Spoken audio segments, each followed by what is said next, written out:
Welcome to the HR Happy Hour work break for a Friday. Karen Hunter with me today. Karen, how are you? Hey, I'm back again. I'm doing well. How are you doing? Fantastic. Of course, it's Friday. So first off, you took a much needed, much deserved little mini vacation this week. How was that? It must have been nice to just get a little bit of a break. Absolutely. Oh my gosh, it was amazing. First off, no, I decided that, we'd taken a couple little, mini weekend trips, and I don't know, I think just it got the best of me that I wanted to go to the beach. And I thought, Oh, I'm yeah. tired of everyone telling me, in the pandemic, you can't do this, you can't Right. do that. So, I just looked up a spot where there'd be a private beach, wouldn't have to be around a lot of people. Put my kids in the car. They're about ready to head off to college, and Wow. spent one last week with them before life changes. So it Yeah. was amazing. That's great. That's awesome. Well, I'm glad you were able to do that. You came back today, as a matter of fact, or what? I don't know when you did. came back, but you threw yourself back into work today, and all we did today was demo after demo after demo. We can maybe talk about those later; those were fun. But since it is a Friday, Karen, and normally we try to make these shows fun, and we do them a little bit later. Today we're doing it now for various reasons. I didn't care. It's 5 o'clock somewhere, so Absolutely. I did prepare a new cocktail for today. Ooh. This is called the East Side Ricky. Dry gin, lime juice, simple syrup, cucumber, and mint leaves. Very good summery drink. I've never had this before. I'm just tasting it now for the first time. So here we go. Oh, that looks really good. Oh my God, that's excellent. That's like all you get is cucumber and mint, a little bit of the gin, a little sweet from the simple syrup. Highly recommend that for a summer cocktail.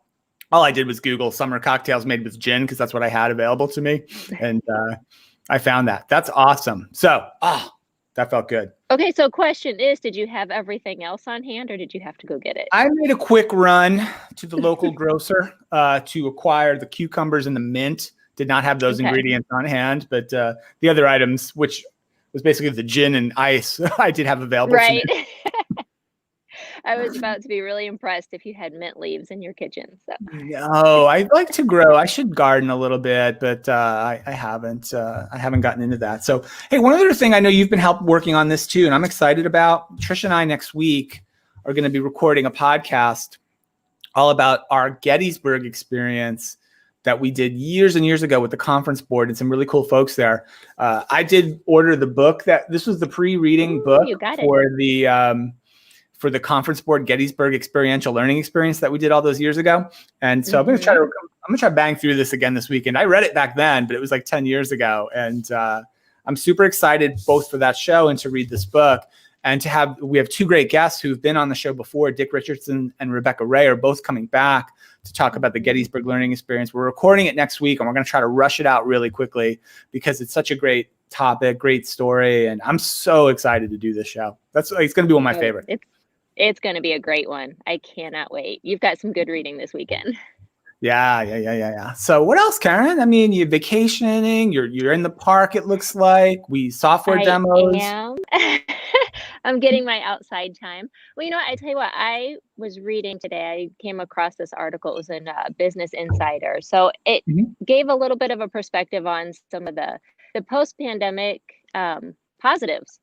So I figured I'd take a positive spin on it, because it's so easy to get down on all the things we can't do and all that. And there have been a couple times along this journey, I guess we've been on, where I've said, you know what, I kind of like this. I hope it stays.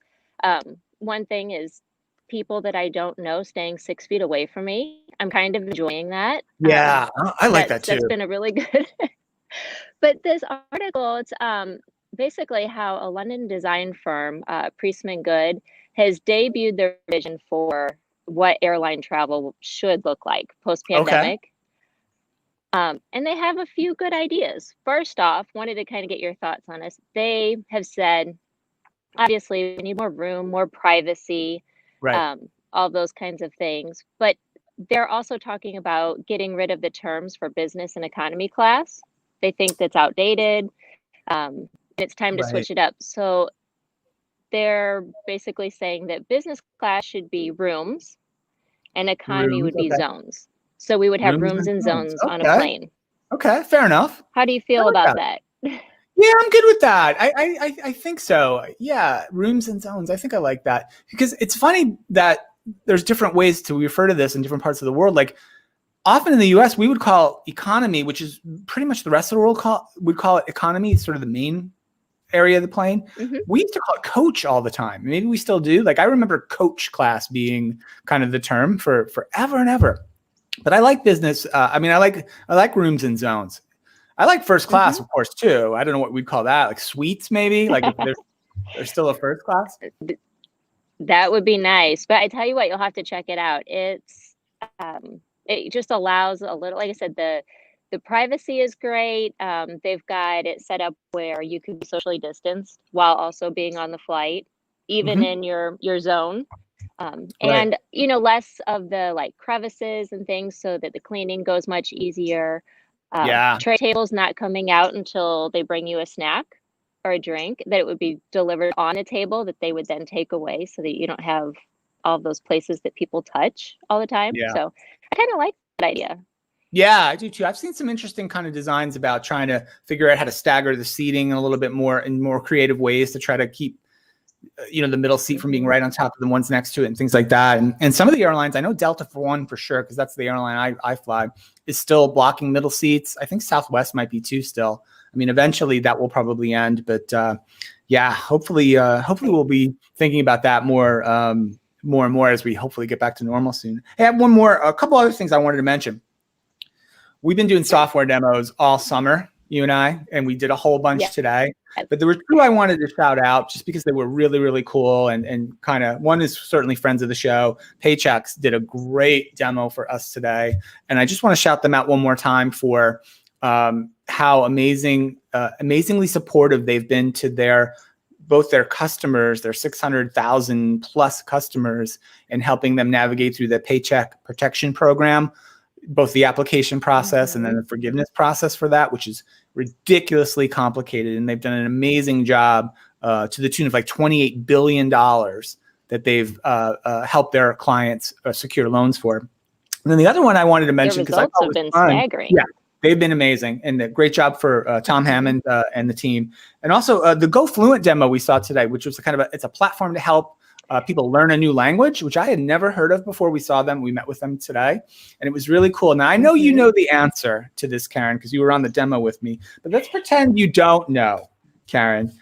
There are 8 billion people in the world. We'll throw this out to the audience, too, and maybe they can try to answer. There are about 8 billion people in the world, and GoFluent, and this is GoFluent data, so I'm assuming it's correct. I didn't vet this, but how many of the 8 billion people in the world can speak English relatively fluently as a first, second, or kind of third language out of the 8 billion?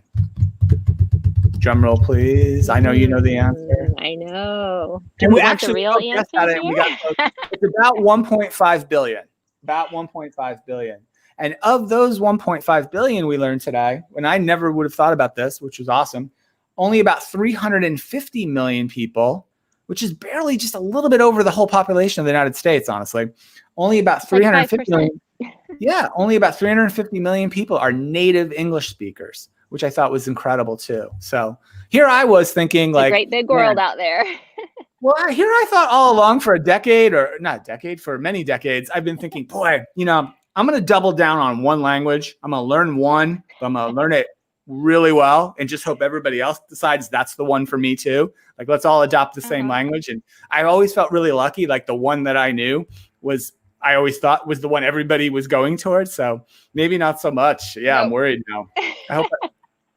But I thought that was cool. They were great too. Yeah, I don't even know, like for the United States, I feel like that, English is, I don't know, probably a smaller percentage than you'd think. Yeah. In our own country. Right. I guess that's kind of what I took out of that data was like, there's a lot of people here in the US who are not native speakers, which I get. That's great. A lot of immigrants and all that. That's super. It's awesome. But yeah, it's kind of cool. And then I thought about it some more and we were talking with them today. It's like, yeah, when we go to places like China, India, other places, billions of people who are not speaking English are not natively speaking English too. So Well, anyway, I'm doubling down on English, Karen. It's too late for me in life, I think, to go anywhere else. I would love to learn Mandarin. I feel like there's just no way. It's just, I think it'd be too hard for me. We'll just bring a translator. That's all. Yeah. All right. Well, this was awesome. Great. Oh, one last update for me. I mentioned at the end of last show, Karen, I told Trish, as the show ended, I was going to make meatballs. That was my plan for last night. Yes. I did make the meatballs. They were awesome. I'm making pork meatballs. That's where I'm going these days because I've got my butcher box coming every 6 weeks. Ground pork. I did pork meatballs and sauce. It was amazing. And you can follow me on Pinterest for all those awesome details. So there you go. You're going to need to develop a board.